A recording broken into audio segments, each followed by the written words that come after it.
Welcome. We've all been there, right? Staring at price action that just seems completely random, totally chaotic.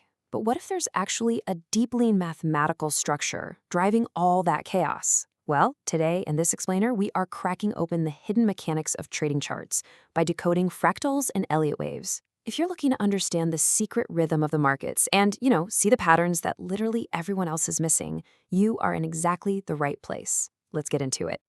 Okay, let's dive into this.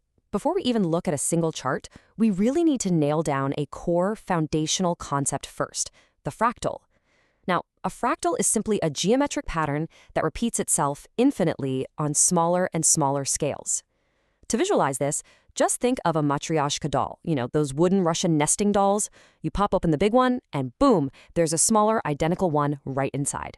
You open that one, and there's another. That is exactly how price action works in Elliott wave theory. Every massive wave you see on a chart is actually just a container made up of smaller, identical waves nested right inside it. And this right here brilliantly illustrates exactly what I mean. Take a look at this idealized Elliott wave pattern. You've got your main wave moving upward, right, labeled 1 through 5, but look a little closer at the details. Do you see how waves 1, 3, and 5, the impulses moving with the main trend, are actually made up of their own smaller 5-wave impulse patterns? It's like a giant puzzle. And then look at the corrective waves, 2 and 4, which move against the trend. They're built out of even smaller 3-wave corrective patterns, labeled A, B, and C. It's that nesting doll concept perfectly applied to market prices. Absolutely wild. But here is the truly fascinating part. The sheer scale of this whole thing. Always remember that each wave is comprised of smaller wave patterns. But where does it actually end? Well, it doesn't. This pattern repeats itself indefinitely. It literally does not stop. No way, right? But it's true. You can zoom in on a massive monthly chart, dial it down to a daily chart, drop to an hourly, all the way down to a 1-minute chart, and the fundamental structure remains exactly the same.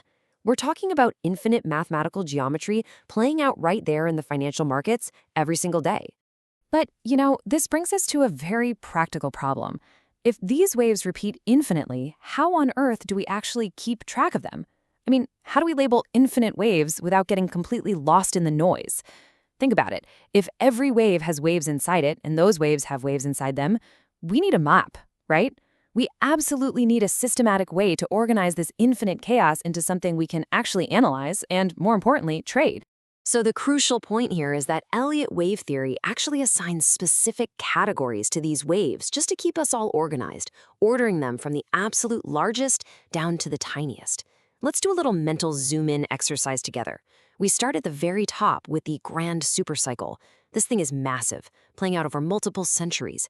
Inside that, you have the supercycle, lasting about 40 to 70 years. Zoom in again to the cycle, taking 1 to several years. Inside that is the primary wave, taking months, which nests smaller waves taking weeks, then days, down to the minuet, measured in hours, all the way down to the sub-minuet playing out over mere minutes. It's this massive, nested hierarchy of market psychology, spanning from centuries all the way down to a single trading session.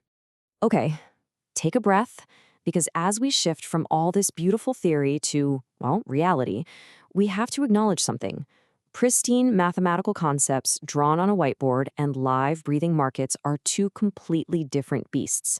Let's see how an Elliott wave actually looks in real life.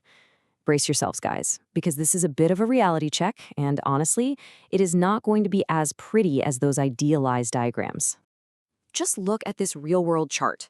Waves are rarely shaped perfectly. They are messy, they're jagged. The market doesn't exactly draw perfectly straight, symmetrical lines for us, unfortunately. When you first look at a real-world chart like this, you'll probably find that it's sometimes incredibly difficult to label the waves correctly. Actually, scratch that. It can feel downright impossible. You might feel a bit discouraged, wondering where the heck that perfect 5-wave impulse went. But listen to me. This is completely normal. Literally everyone struggles with this at first. The secret here is persistence. The more you stare at these charts, the better you will get at spotting the underlying structure beneath all the noise. It's just like building a muscle. Your eyes will literally train themselves to see the fractals over time. You are definitely not in this alone. To wrap up this explainer, I want to leave you with a surprisingly fitting thought from our source material, drawing on the wisdom of Helen Keller. Facing unimaginable challenges, she once said, "I resolve that they should not crush or dwarf my soul, but rather be made to blossom, like Aaron's rod with flowers." I want you to think of this sentiment as a mindset for approaching the often frustrating reality of real-world trading charts. The noise, the difficult labeling, it can feel like a massive handicap when you're trying to apply these theories in practice. But don't let it crush your determination. Treat it as a challenge to overcome.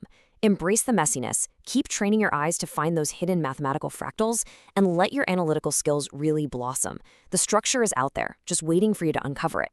So the next time you open up a messy chart, which hidden wave will you discover?